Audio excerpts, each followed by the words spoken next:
നമസ്കാരം, തിരുവല്ല മീഡിയ വാർത്തകളിലേക്ക് സ്വാഗതം.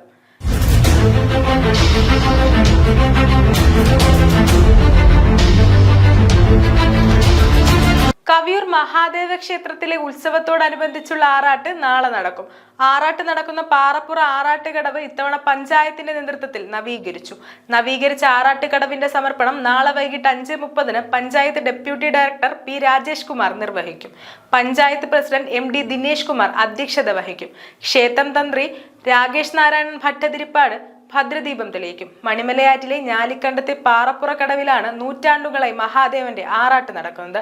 ആറാട്ടുകടവിലേക്ക് പോകുന്നതിനുള്ള വഴിയും കടവും തീരെ സൗകര്യമില്ലാത്ത അവസ്ഥയിലായിരുന്നു. കടവുകളിൽ പടിക്കെട്ട് പോലും ഇല്ലായിരുന്നു. നദികൾ മാലിന്യമുക്തമാക്കുന്ന പദ്ധതിയിൽ പഞ്ചായത്ത് കേന്ദ്ര ധനകാര്യ കമ്മീഷന്റെ ഫണ്ടിൽ 7.5 ലക്ഷം രൂപ ഉപയോഗിച്ചാണ് കടവുകൾ നവീകരിച്ചത്. റോഡ് കോൺക്രീറ്റ് ചെയ്ത് സഞ്ചാരയോഗ്യമാക്കുകയും ചെയ്തു. News desk, Thiruvalla media.